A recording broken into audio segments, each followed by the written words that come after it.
Sometimes the scariest things are not what you see, but what you feel, the sounds that creep into your ears in the silence, the tiny changes in your surroundings that your mind tries to deny, but your instincts scream that something is wrong. My story begins not with a scream of terror, but with the sound of soft footsteps in the night, and it changed the way I view loneliness forever. I didn't realize there was something else sharing that cramped living space with me, until one fateful night, the night my disbelief was shattered by an undeniable reality. I did not live alone. I'm a 35-year-old man whose life revolves around work, coming home late, leaving early. The apartment I rented was located in an old building in the downtown area, a place with its own magical beauty with high ceilings, smoking hallways and heavy wooden doors, rough with age, as if they had witnessed countless stories from the 50s of the last century. There is an old elevator that makes ominous rattling and groaning sounds every time it operates, so I often choose to walk to the 4th floor. Wooden stairs also creak under every step, but at least they provide a sense of control and illusion of safety. My apartment is located near the end of the hallway, a place that usually falls silent after 8 p.m., with only the sound of the wind whistling through the windows and occasional vague noises from other apartments. The wall paint peeled off piece by piece, revealing yellow stains over time, adding to the gloom under the weak, yellow light of the hallway. I live with a man named Marcos. He was in his 40s, a workaholic, and often had to travel far from home for work. Our contrasting schedules mean we rarely see each other. Conversations, if any, usually happen once or twice a week, are short, and revolve around practical issues like rent or who will buy the next toilet paper. I didn't know much about Marcos, and to be honest, he didn't seem interested in learning about me. At first, that was completely fine with me. I am an introvert and like privacy and personal space. Most of my time is spent working or meeting friends outside. When I'm at home, I often curl up, watch movies on my phone, or read books in silence. That false peace lasted about 3 weeks after I moved in. Then one Friday night, as the clock neared 11 o'clock, something strange happened, something that haunted me endlessly. I was sitting on an old sofa in a small living room, the only light coming from my phone screen as I scrolled through social media. The living room had lights, but the hallway leading to the bedroom and bathroom was in complete darkness. From my position, I could only see a small part of the hallway, a quiet, familiar space. And then I heard it. Footstep. Not a sudden noise, but slow, cautious steps, almost deliberately gentle on the old wooden floor. The sound came from the dark hallway, toward my bedroom. The first thought that flashed through my mind: Marcos is back. He mentioned a business trip that week, but I can't remember the exact date he planned to return. I held my breath, waiting for a call, a light to turn on, or his familiar figure stepping out of the darkness. But no, the footsteps stopped suddenly, right at the threshold of the living room, where darkness met light. No one appeared. The silence became heavy and oppressive. I stared into the dark void at the entrance to the hallway, my heart starting to beat a little faster. Is he joking? Trying to scare me? I cleared my throat, trying to stay calm. Marcos? Is that you? Silence is the only answer. A thick, almost mocking silence. A feeling of insecurity began to creep into my chest. I slowly stood up, feeling the tension in my shoulders. I walked into the hallway, fumbling with the light switch. Cold white light turned on, dispelling the darkness, revealing a completely empty hallway. Both bedroom doors were closed. I tiptoed to Marcos's door and turned the knob. The door opened into a dark room with no one in sight. I turned on the light in his room. The bed was tidy. The furniture was quiet. He's clearly not here. I turned to check the bathroom, also empty. The apartment fell silent again, but this time, the silence had a different feeling, an eerie feeling. I stood in the middle of the hallway, trying to organize my thoughts. Maybe I heard wrong? Just the sound of wood shrinking due to temperature changes? Or the noise from the apartment next door? But no, that sound is too clear, too characteristic. The sound of wooden floors creaking followed the familiar rhythm of a person walking slowly and cautiously. A chill ran down my spine, but I tried to brush it off, telling myself that I was just too tired and imagining things. I turned off the hallway light and returned to the living room, but the feeling of insecurity was still there, like an invisible ghost lingering. The next morning, when I woke up feeling tired even though I had slept a lot, the memory of last night's footsteps was still present. A strange urge made me do something I had never done before: lock my bedroom door before going to work. It's just a small gesture, but it gives a bit of a false sense of security. Before leaving the apartment, I double-checked the front door was locked. It's a habit, but today, I do it with unusual care. The workday passes in distraction. The image of the dark hallway and the sound of invisible footsteps kept repeating in my mind. Late in the afternoon, a text message from Marcos appeared on his phone screen. "Hey, I'm still out of town. I'll probably be back in a few days." My heart sank. If it wasn't Marcos, then who was in the apartment last night? The only remaining possibility, that I wasn't imagining it, sent a chill down my spine. I returned home around 7 p.m., my heart heavy with bad premonitions. As soon as I entered the door, my eyes immediately stopped at the living room window. It was slightly open, a gap small enough for a cold breeze to penetrate. I'm sure I never opened that window. Its latch is a bit damaged, and I'm always careful to close it tightly for safety reasons. I walked over, closed the window, and the feeling of insecurity increased. Then when I walked into the kitchen to get a glass of water, I noticed something else strange. A kitchen cabinet door was wide open. I vividly remember closing all the cabinets in the morning after making coffee. Just a window that was slightly open, a closet door that wasn't closed. Small details which can be easily explained away by forgetfulness or haste. But in the context of the night before, they became strangely ominous. Feels like someone was here, in my house, while I was away. I walked around the apartment, checking every room and every hidden corner. Everything else seemed normal, with no signs of ransacking or theft. I tried to reassure myself that I was worrying too much, that maybe I really had forgotten to close the windows and kitchen cabinets. But deep inside, another voice whispers that something is very wrong. I cooked a simple dinner, tried to concentrate on the TV show, but my mind kept returning to strange events. Around 10:30 p.m., the feeling of being watched returned, stronger than ever. It felt like a pair of invisible eyes were watching my every move from the darkness of the hallway. I kept glancing in that direction, my heart pounding in my chest, half expecting, half afraid to see a figure standing there. Unable to bear the tension, I stood up, turned on all the lights in the hallway, letting the light dispel every dark corner. I double-checked the front door lock, making sure it was still secure. Finally, I retreated to my bedroom, locked the door, and set my alarm for 6 a.m., hoping a deep sleep would help me forget my fears. That night, sleep came to me intermittently. Sometime after midnight, I was startled awake by a faint, vague sound. It sounded again, a rustling, shuffling sound, like the footsteps from the night before, but this time it seemed closer, right outside my bedroom door. I sat up in bed, my heart pounding like it was about to jump out of my chest, my throat dry. I held my breath, straining my ears to listen in the dark. Silence reigned again. There was no more noise. I slowly lay down, but sleep was completely gone. I lay there, eyes wide open, staring at the ceiling, listening to every little noise of the old building, until the first rays of dawn filtered through the crack in the door. The next day, I couldn't bear it anymore. I decided to tell everything to Lucas, my best friend. Lucas is the type of optimistic person who always finds humor in every situation. I knew he was going to tease me, and as expected, he laughed loudly after hearing the story. "Oh my God," he said, patting my shoulder. "You're probably just tired. You heard the neighbor or the old water pipe by mistake. Don't worry so nonsense." He tried to cheer me up, telling a few jokes, but his words couldn't dispel the insecurities that were taking root inside me. There was something about the way the footsteps stopped suddenly in the living room doorway, about the partially open window, about the open kitchen cabinet door. It didn't feel like a coincidence.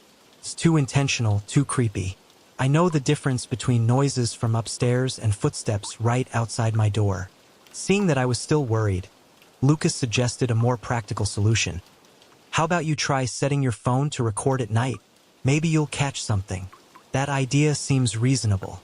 At least it gives me concrete evidence, whether to prove I'm right or just to confirm that I'm imagining things. That evening, I downloaded a recording app that detects sound motion. It will automatically record when noise exceeds a certain threshold. Before going to bed, I placed my phone on the floor, just outside my bedroom door, pointing the microphone into the hallway. I turned off all the lights in the house, except for the dim light from the street lights shining in through the window. I locked my bedroom door, feeling like a soldier preparing for an invisible confrontation, and tried to fall asleep. That night was even more difficult to sleep than the night before. The waiting and tension made all my senses become unusually sharp. Every creak of the wooden floor, every hiss of the wind through the door made me jump.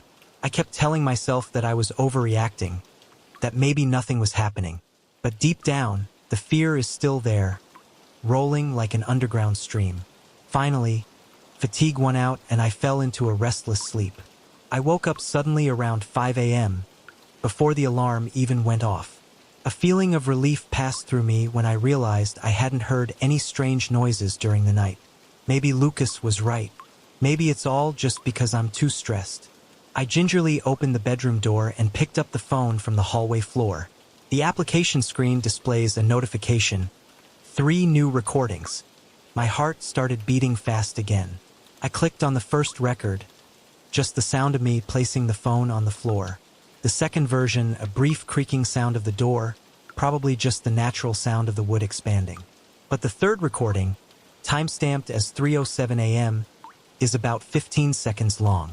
I took a deep breath and pressed the play button. At first, there was a short silence, with only the faintest hum of the surroundings. Then, a soft rustling sound sounded, as if someone was wearing rough clothes and lightly rubbing against the hallway wall. Immediately after that, the sound of slow, heavy footsteps, almost like shuffling on the wooden floor, rang out clearly. The sound approached the microphone, then stopped. And then, the most terrifying thing happened. A weak, hoarse whisper rang out right next to the phone. I couldn't make out the words, just a series of mumbling, gasping sounds, as if coming from a dry throat. A cold current ran down my spine. The hair on my arms stood up. My legs felt weak, and I had to hold on to the wall to keep from falling. I wanted to throw the phone away, wanted to smash it, but instead, I tremblingly pressed the pause button, then pressed play again. Second time, third time. The sound remained the same, terrifying and unmistakable.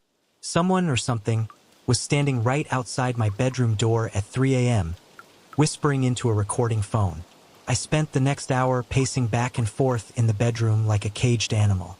My mind was racing with thousands of questions and fears. There were no signs of break-in. Nothing was stolen. But this sonic evidence is irrefutable. There is another presence in this apartment. I decided to check the whole house again more thoroughly. I flipped open the mattress, shined a flashlight under the bed, opened the closet door, lifted the shower curtain, and even climbed up on the chair to look into the small storage compartment above the hallway closet. Still nothing. Completely empty. If anyone had been here, they had disappeared without a trace, leaving only the evidence of creepy sounds and an overwhelming fear. I texted Marcos, this time explaining more clearly what I had recorded, about my growing fear. He didn't respond immediately. The feeling of loneliness and helplessness becomes even more severe. I tried to carry out daily activities, showering, getting dressed, getting ready for work, but everything felt mechanical and lifeless. That whole day at the office, I couldn't concentrate on anything. The image of the dark hallway and the creepy sound from the recording kept haunting my mind. I imagined a stranger hiding in my house, waiting for nightfall to sneak out. After work, instead of going home right away, I drove to a hardware store. I bought a new, stronger set of locks for my bedroom door. Then I saw something else, a doorstop with an alarm. It is designed to make a loud noise if someone tries to push the door open from the outside. I bought it immediately, hoping that these precautions would bring me some peace.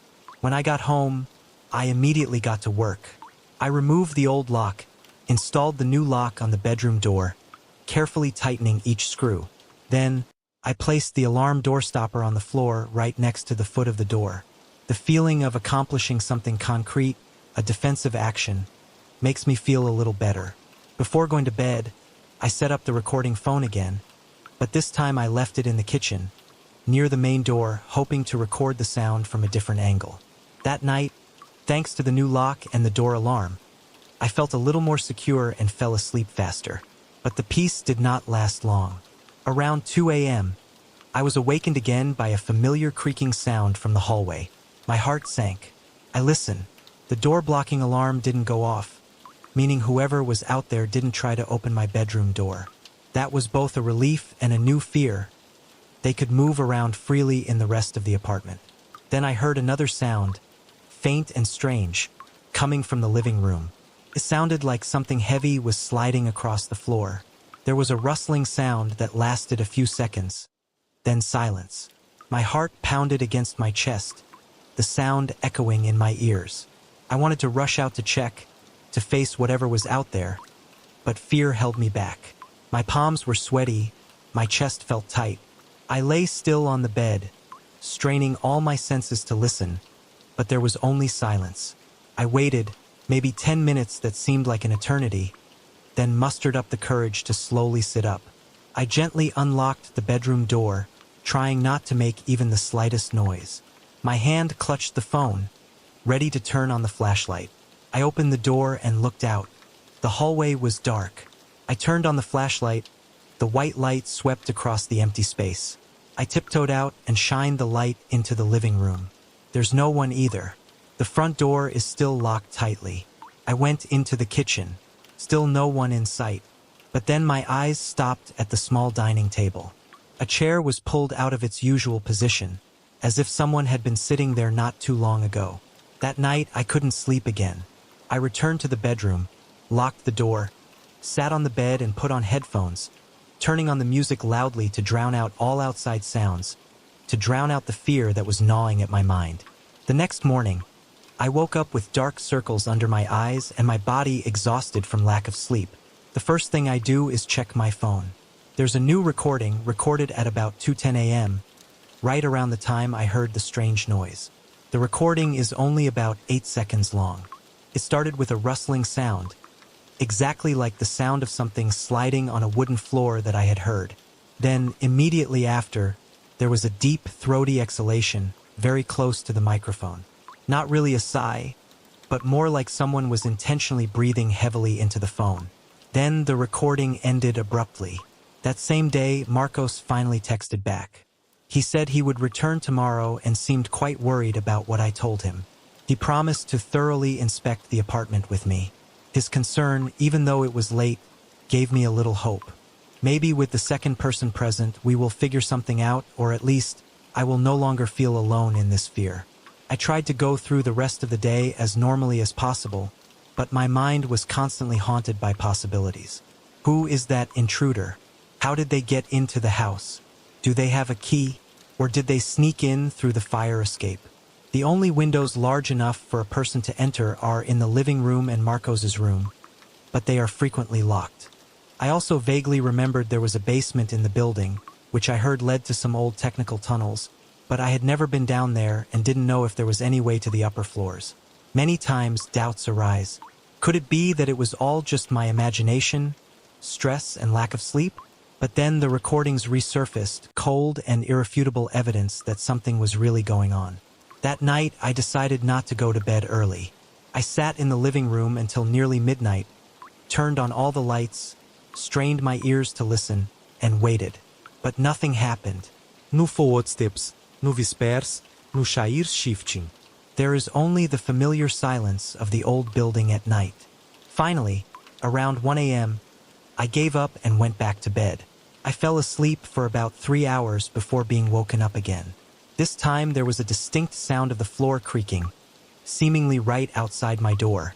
I sat up immediately, adrenaline surging again. I held my breath and listened.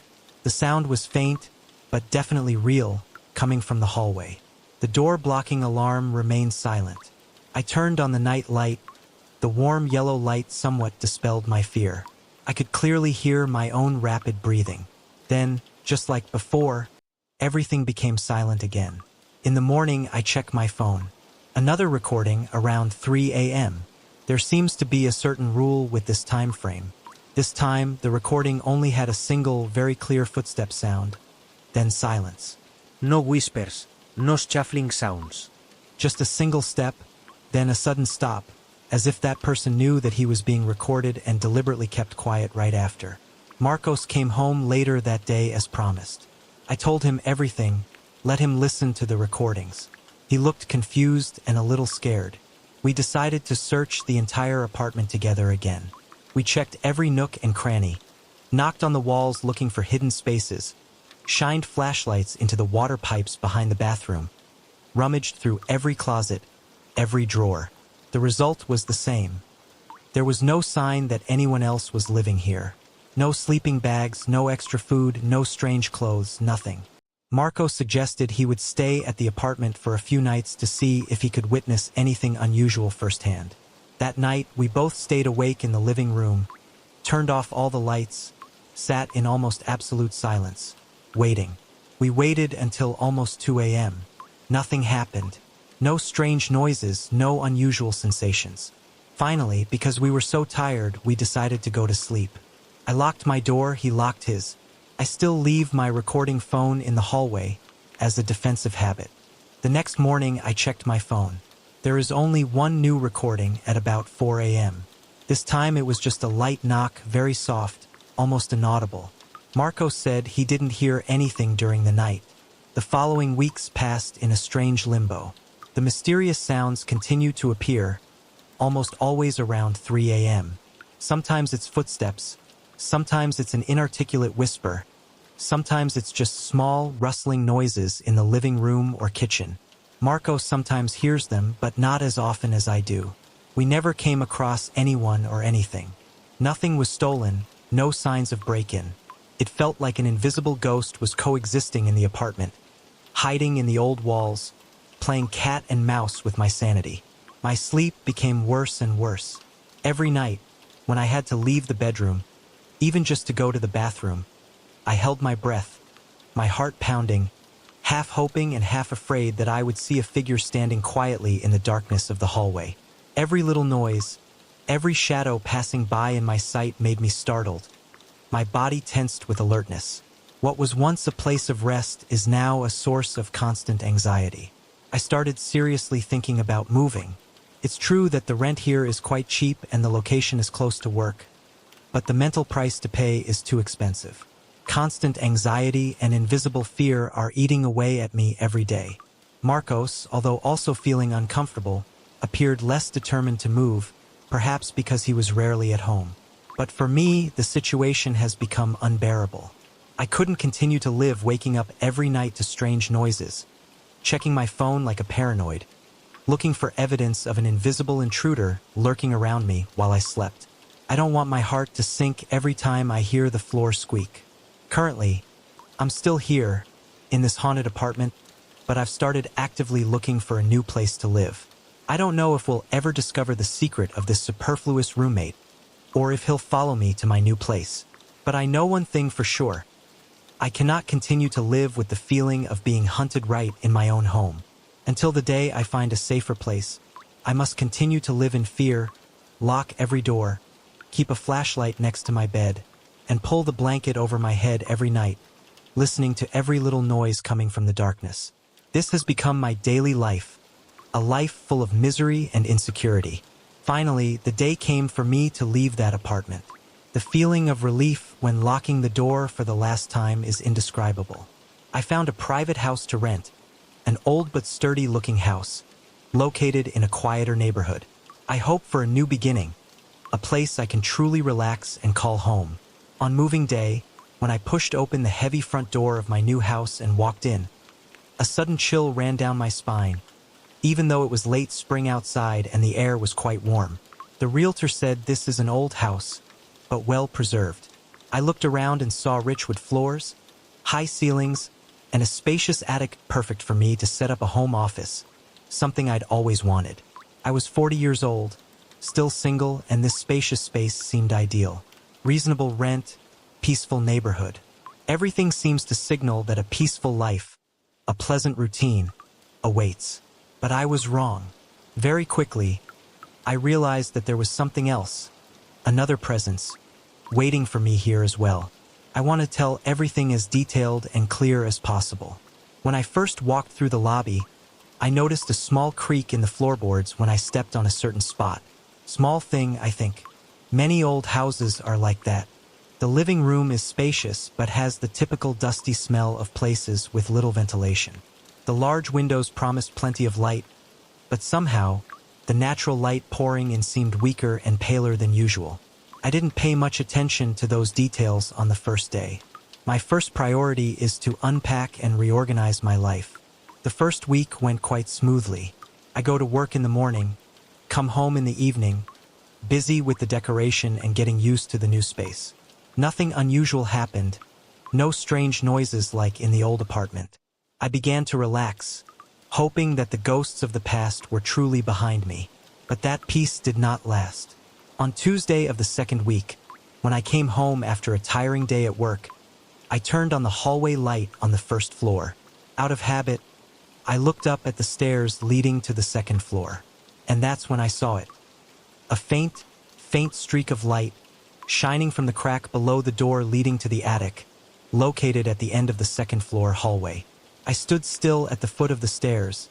The initial chill I felt when I first entered the house returned, stronger. My shoulders were tense, and an unpleasant tingling sensation ran down the back of my neck. I tried to search my memory. Since the day I moved in, I have never been in the attic. I don't have any reason to go up there yet. That attic is full of the homeowner's old furniture, and I plan to clean it out once I'm fully settled. Then why is the light up there on? I shook my head, trying to find a reasonable explanation. Maybe I accidentally turned it on while looking at houses and forgot? Maybe the previous owner forgot to turn it off before leaving? Whatever the reason, I need to go up there and turn it off. I slowly walked up the stairs, my footsteps echoing in the silence of the house. As I approached the attic door, I could more clearly see the yellow light coming from inside. I put my hand on the doorknob. It wasn't locked. I pushed the door open. The vast attic came into view, dimly lit by a single round light bulb hanging from the ceiling. The air inside was thick with the smell of dust and mold. Cardboard boxes stacked along the walls, old furniture covered with faded white sheets scattered everywhere, forming strange shapes in the weak light. I glanced around, trying to find any sign that anyone had been here. The thick dust on the floor seemed undisturbed. There were no footprints, nothing had moved. Everything was silent, terrifyingly quiet. I walked towards the light bulb, found the old chain and pulled hard. The light went out and the attic fell into darkness again. I quickly backed out, closed the door and went downstairs, trying to dispel the feeling of insecurity that was creeping in. I told myself that perhaps I was being too sensitive, that it was just pure forgetfulness. But 2 days later, when I returned home in the evening, the same scene happened again. Weak light again shone from under the attic door. This time, my heart beat harder. It feels like this is no longer a coincidence. I carefully walked up the stairs, this time clutching my phone as a potential defense weapon. I stopped in front of the attic door, pressed my ear against the cold wooden door, trying to listen. There was only silence and the faint buzzing of electricity. I pushed the door open again. The only light bulb was still on, emitting a sickly yellow light. I stood in the doorway, not daring to enter right away. An unusual cold feeling enveloped me, completely different from the coldness of the evening air. It was like the temperature around me suddenly dropped a few degrees. I exhaled a thin breath into the air. I looked at the only window at the end of the attic. It was still closed, locked from the inside. The door glass is intact, with no cracks or gaps. I looked around the room again, more carefully. Still no sign of disturbance. Nothing is lost, nothing is moved. Everything is exactly the same as the last time I came here. With a vague feeling of fear, I quickly walked over and yanked the chain to turn off the light. This time, before leaving, I found the old key to the attic door in the lock and carefully turned the lock. At least now, no one can easily get